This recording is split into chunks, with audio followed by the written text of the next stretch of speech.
Hi, Hate School. It's Mr. Sanito, and I've got a book to share with you today. The title of this book is called Miss Nelson is Missing. The author is Harry Allard, and the illustrator is James Marshall. Let's find out what happens. Miss Nelson is missing. The kids in room 207 were misbehaving again. Spitballs stuck to the ceiling.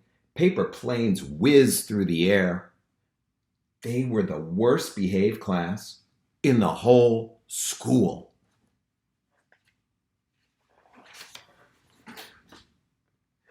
"Now settle down," said Miss Nelson in a sweet voice. But the class would not settle down. They whispered and giggled. They squirmed and made faces.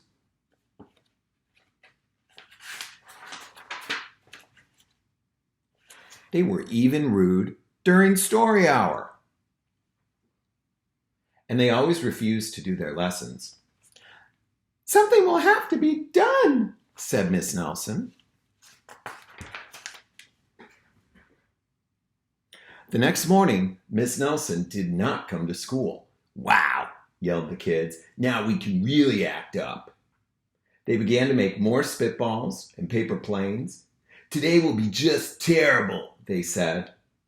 "Not so fast," hissed an unpleasant voice.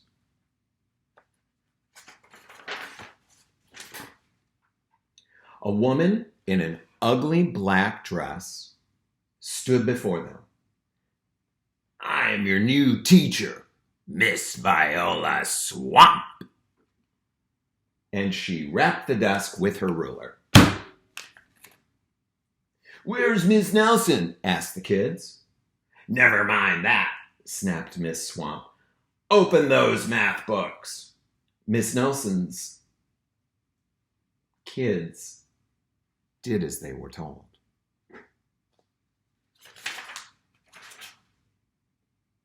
They could see that Miss Swamp was a real witch. She meant business. Right away, she put them to work, and she loaded them down with homework.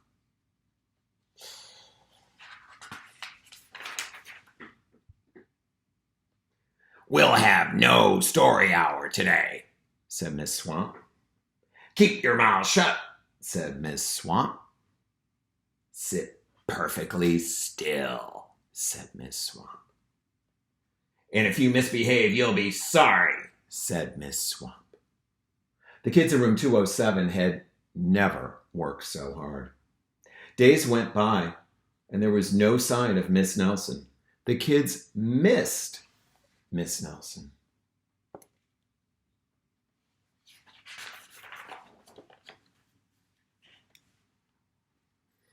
"Maybe we should try to find her," they said. Some of them went to the police. Detective McSmog was assigned to the case. He listened to their story. He scratched his chin. He said. "I think Miss Nelson is missing." Detective McSmog would not be much help.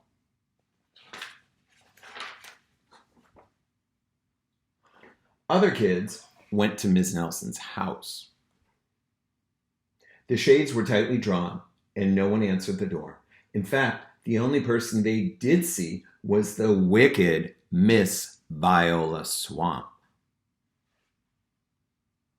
Miss Swamp was coming up the street. "If she sees us, she'll give us more homework." They got away just in time.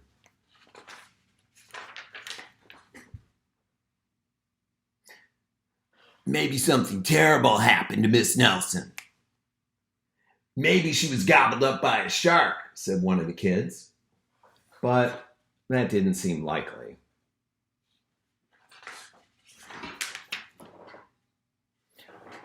Maybe Miss Nelson went to Mars. But that didn't seem likely either. "I know," continued one know-it-all.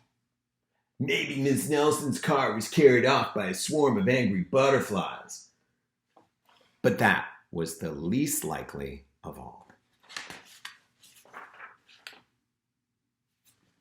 The kids in room 207 became very discouraged. It seemed that Miss Nelson was never coming back, and they would be stuck with Miss Viola Swamp forever. They heard footsteps in the hall. "Here comes the witch," they whispered. "Hello, children," someone said in a sweet voice.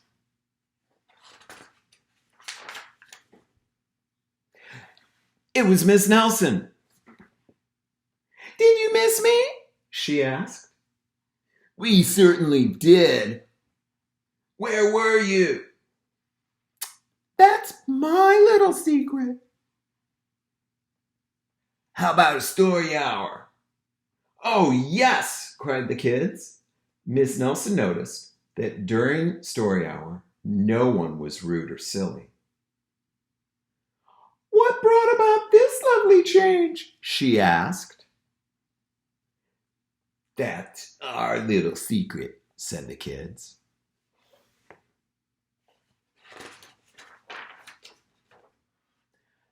Back home, Miss Nelson took off her coat and hung it in the closet right next to an ugly black dress.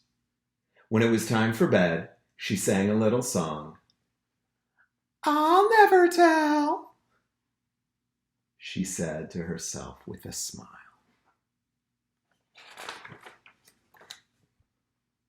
P.S. Detective McSmaw, he's working on a new case. He is now looking for Miss Viola Swamp. I hope you enjoyed this book. I miss everybody, and I'm looking forward to seeing everyone soon. Have a great day.